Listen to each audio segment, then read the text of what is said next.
Hello, folks. I'm Josh McGee from the STL United Soccer Show here today with another episode of the St. Louis FC Spotlight. I'm joined today by St. Louis FC captain and center back Phanuel Kavita. Fan, thanks so much for joining me today. Of course, no problem. So let's get into what's happened most recently with you guys. Wednesday night, you played Sporting Kansas City 2 at home. Sporting KC has been hot with a couple of back-to-back wins, so it was a tough task for you guys. You went down early in the second half, but then with the very last kick of the match, you put the ball in the back of the net to get the one-win draw and the point for your side. Obviously disappointing that you guys didn't come away with all 3 points, but still to get that goal, to get the point.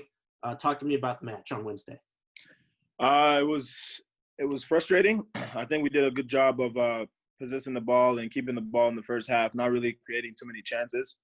I think second half, it's always hard when you give up a early goal in the half. So it was second half was rough. I think we could have done a better job of keeping the ball like we did in the first half and continue to try to create more opportunities by possessing the ball. The goal was, I'm just glad we were able to come back. I think we fought through all the way till the end, literally. I'm glad JB, I didn't even know he was in the box, John Berner, and all of a sudden I see a header from him. I thought he was still all the way back there. And then the ball was just bouncing around, and I thought to myself, just hit it as hard as you can, and hopefully it goes through some people. So you guys were coming off back-to-back wins a few weeks ago against Louisville versus Indy, and now you've had a couple matches versus Memphis and Sporting KC where you guys have dropped points. The contrast of styles, Louisville, Indy, very pressing teams, very forward-thinking, where you guys don't have as much of the ball where you can hit them on the counter, versus Memphis and Sporting KC, where you have more possession and can create more chances. Is that difficult, having to change the styles so much so that they contrast in trying to prepare for these teams? Yeah, it's a bit different. I think playing these guys who possess the ball, I think that's what we're aiming to do, is be a little more possessive when we're playing these so unquote top teams. I think we could do a better job of possessing the ball, and I think we do.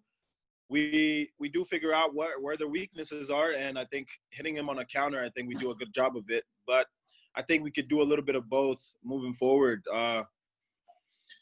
Yeah, it's. I think the styles of play you kind of just have to focus on you and your group and your team to see what you can do to punish the other team. So we're going to go back a few weeks to that Louisville match. That was your first action since the restart. Comes in a historic win, first road victory for St. Louis FC versus Louisville in their history. Speaking as a guy who's been with the team now for a few years, what were the emotions that you went through on that game day accomplishing that feat? It was exciting, and especially for the club and a lot of the guys who've been here. We know we haven't been able to beat Louisville, especially at their place. So it was big. It was a good achievement, but I think as the league is compressed in such a short amount of time, I think it's easy and it's good for us to just kind of have a short-term memory. I know it was exciting for the moment. I think we embraced it well, and I think for us now it's just to forget about that game, forget about the games even on Wednesday. It's just to start focusing on the game at hand, which is coming up this Saturday against Tulsa.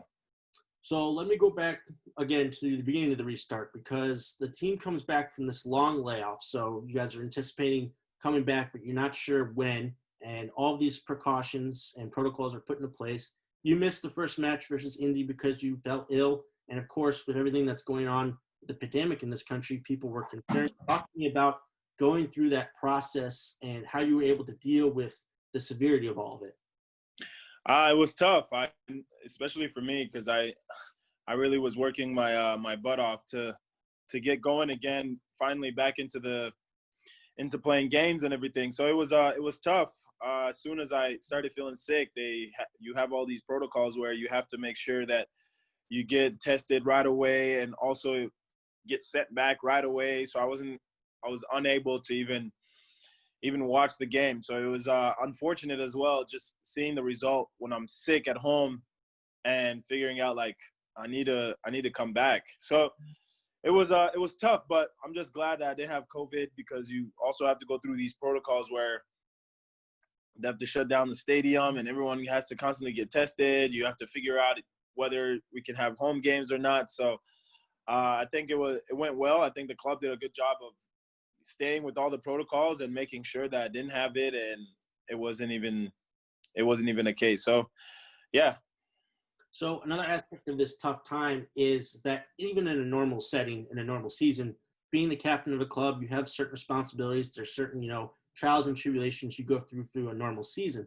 But with all of the extra things that are going on with the long layoff and then coming back and having to deal with all the protocols, the changing schedule, how are you as the captain of this club and as a veteran have been taking upon yourself to lead the guys, talk with the guys, and basically what your mentality has been? My mentality has kind of been to stay positive. I know it's all the clubs and everybody else is going through the same thing. It's just how you can live in the moment that you're in the best that you can. So it's just kind of talking to the guys, see where they are mentally, and keeping them positive, because obviously there's a lot of uncertainty whether we're going to play or what was going to go on.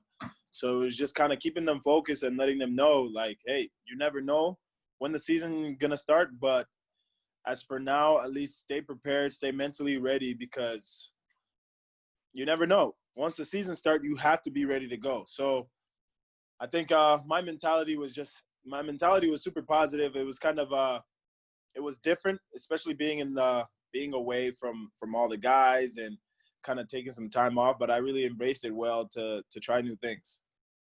So let's transition away from soccer here for a moment, because a week ago, you wrote a piece for STLFC.com detailing your experiences with racial injustice and your thoughts on the Black Lives Matter movement and all that's been going on with our country. I just want to ask you, I think we've seen posts from players and all these other different things that teams around the country have been doing, but you went a little bit of an extra mile here to get the word out a little bit more. You can talk to me a little bit about what compelled you to reach out in this forum. As of right now, I feel like there's only certain things that you can do to help to let people know what you're going through. And for me, going through it on a daily basis, whether it's on the pitch or whether it's just in life, I think it was important for me to let people know and see my perspective and where I'm coming from, because not a lot of people get to see a different perspective. And obviously you see all these posts and media stuff from people, but you never get to see from somebody personal to you. So I kind of try to get my message out there and let the community know kind of what I see and what I go through, and really try to get the word out there, because this racial injustice is going to continue. And if you're not educated or having these tough conversations, it's always going to continue, and we're never going to have change or move forward. So I just felt as if we need to have these hard conversations. We do need to have these discussions on what's going on. So, yeah. One of the things that really struck me in your piece was what you talked about when you said what Black Lives Matter means to you, and talking about the movement, how maybe the message has been construed and some have taken it thought of it as being a trend instead of an actual movement and having support for it. I just want to ask if you could expand a little bit on that. And again, do you think that the true original message of the Black Lives Matter movement, you still think it's being shown through? I think the message is being shown in different aspects, but I think a lot of it has also been where,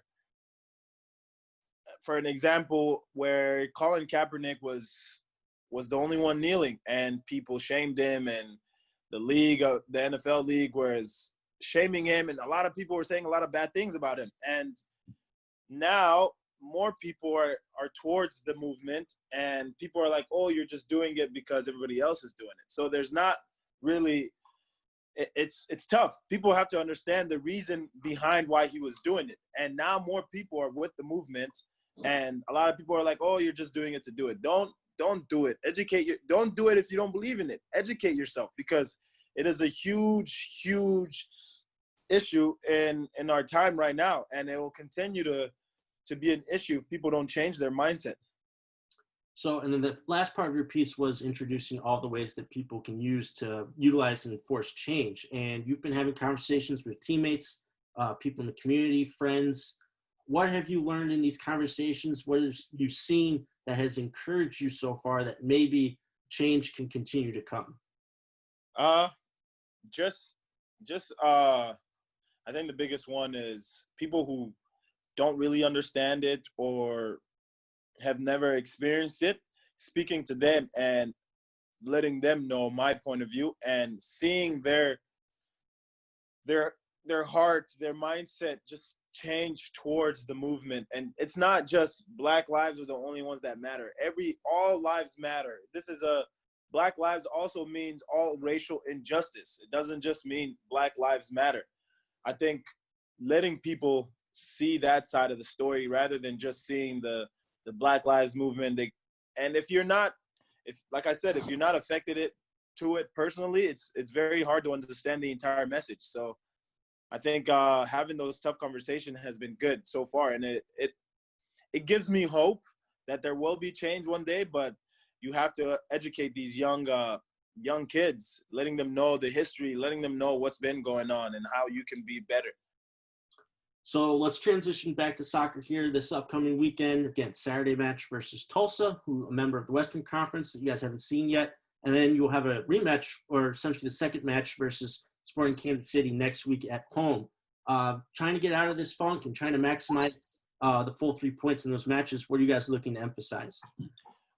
Just we know how they play because we played them in preseason. I think just possessing the ball a little more and also seeing what we can do better. I think the biggest thing that we can do right now is be organized defensively and also be better in the final third. So I think moving forward in this upcoming game is those two big things.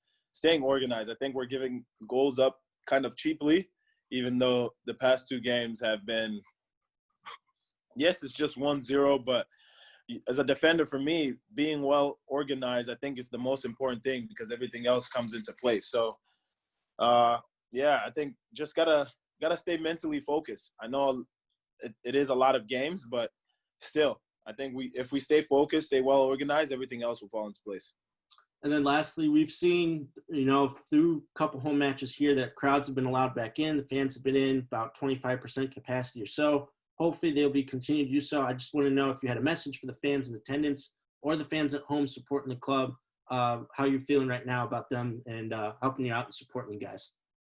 Just say we love you. Thank you so much. I know it's not easy with so many protocols, but I think it does us a huge benefit when we have fans at home and supporting us, gives us that extra boost. So I just say thank you so much. Obviously, stick with the protocols, keep a mask on wherever you are in the stadium, and let's keep this train going.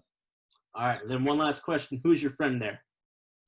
This is Zeus. He's been trying to play because I got home and I haven't eaten, so I just got home. And he's been wanting to play since I sat down, so I'm about to take him on a little walk to the park. We're going to let you do that. He looks like a very good boy to me. Fan, thank you so much for joining me here, and looking forward to seeing you guys out on the pitch against Tulsa on Saturday. Appreciate it. Thanks for having me.